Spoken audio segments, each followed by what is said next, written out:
How are you viewing all of this, all the things that are happening? We kind of got used to this situation, how everything was on the lockdown, how like schools closed, and then we had to switch to this like mode of okay, homeschooling, just like different realities of the family. Now it's like we have two active boys that are just in the apartment. You cannot like go outside at all. So it was quite an adjustment, but at the same time, I saw a lot of opportunities using digital strategies for ministry, and how like people every day they're thinking about life and death, where they're gonna get it or not, die or not, and then because there's no other way to communicate with other people, it's like all online. We used those opportunities to just talk to people, asking how are they feeling, and seeing opportunities to making a bridge towards like spiritual conversations, and it was quite amazing to see like good responses. There's a number of people in the surrounding villages that we're connected with through a food packet ministry that even in the best of times, they need food packets to survive, that these people can have dirt floors or just like a carpet over the floor. They'll get their money from maybe the father in the house just pushing a cart around the bazaar, and that makes almost no money. And so, yeah, how are these people going to get through? But then even getting money to them is a challenge. It's just because you couldn't drive more than 2 miles, a mile or two, without being stopped by the police. There's barricades everywhere. You can't travel between cities. You can't even travel throughout the city we're in.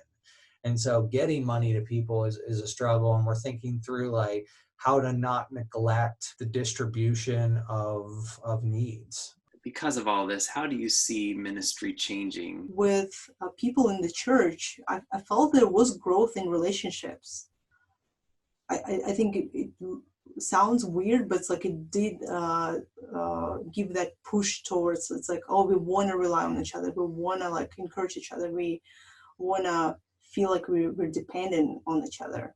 What would your message be to North Americans during this time? How can they better understand you and what you're doing to be on mission? We're all in the same situation, that neighbors, coworkers, wherever you're at, we're all experience similar lockdowns and fears. And but this is the time for the gospel. This is the time for people to look at, what is my hope really built on?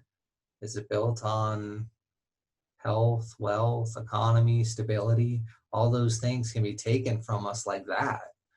But there still is an answer. There still is a good news that it it may be that God's taking these things from us so that we remember him, so that we seek him, so that we see our need for him. As a mom, just think about opportunities to introduce your kids towards what ministry is about. Our kids now understand, in general, it's like our faith and beliefs and our values as a family, throughout like lots of conversations about coronavirus and like other people not knowing Jesus, how like kids are praying for others for their faith to come to Christ. I think it's really important. Pray that we would be able to come alongside the local believers who are really struggling and be the community that they need, and that we would stay spiritually strong so that we're staying filled and able to grow, share, care for one another as a family, as the body of Christ, as the non-believers around us.